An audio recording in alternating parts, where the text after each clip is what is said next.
Assalamualaikum warahmatullahi wabarakatuh. Perkenalkan, nama saya Andini Lanurul Mutmainnah dari kelas Arsitektur Organisasi Komputer B. Pada kesempatan kali ini saya akan mempresentasikan tentang Operating System Support.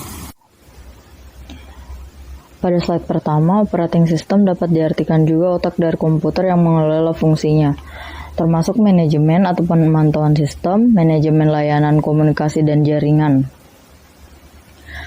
Adapun kegunaan dari operating system yaitu pertama, membuat sistem komputer yang nyaman digunakan dengan cara efisien. Yang kedua, menyembunyikan detail sumber daya perangkat keras dari user. Ketiga, mengelola sumber daya.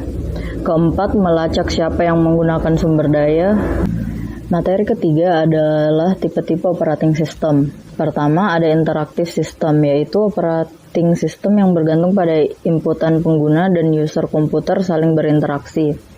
Kedua, ada batch system seperti namanya. Batch berarti gelombang, artinya program pengguna digabung dengan program lain, lalu dicetak dan hasilnya diberikan kepada pengguna.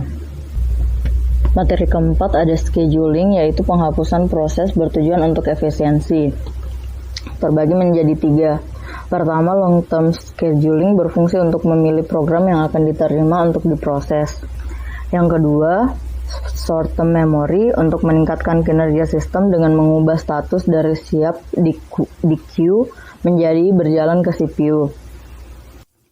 Medium term scheduling terjadi jika ada program yang tertunda dan di-swapping atau ditukar dengan adanya request input atau output.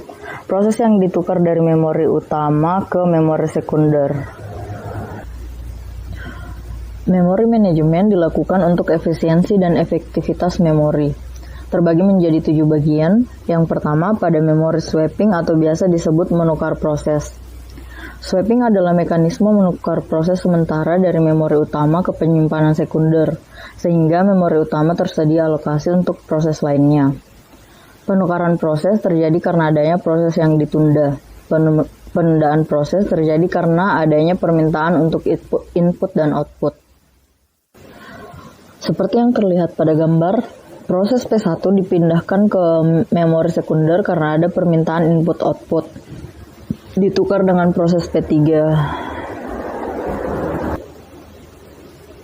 Setelah input-output terpenuhi, maka proses P1 kembali ke main memory. Yang kedua ada partitioning. Partisi memori adalah sistem di mana memori sistem komputer dibagi menjadi beberapa bagian untuk digunakan oleh program resident. Divisi memori ini dikenal sebagai partisi. Yang ketiga ada pegging, adalah mekanisme manajemen memori dengan cara membagi blok alamat besar menjadi patch-patch alokasi memori. Keempat ada virtual memory atau tambahan, dilakukan karena memori bawaan tidak mencukupi untuk menjalankan proses sehingga memori dari hard disk diatur untuk mengikuti RAM komputer. Translation look aside buffer adalah cache memory atau memori pengingat yang digunakan untuk mengurangi waktu yang dibutuhkan untuk mengakses lokasi memori pengguna. Yang terakhir ada segmentasi atau pembagian. Teknik manajemen memori di mana setiap pekerjaan dibagi menjadi beberapa segmen dengan ukuran berbeda. Satu untuk setiap modul yang berisi bagian yang menjalankan fungsi terkait. Dapat dilihat pada gambar, proses P dibagi menjadi 4 segmen. Segmen 1, 2, 3, dan segmen N. Di mana pada segmen pertama memiliki size 400, lalu pada main memory dibuatkan 4 alokasi memori. Pada segmen kedua, ukuran 200 sehingga alokasi memori pada main memory sebanyak 2. Dan begitu pun segmen selanjutnya. Untuk penulisannya dimulai dari memori address. Demikian yang dapat saya sampaikan. Terima kasih. Assalamualaikum warahmatullahi wabarakatuh.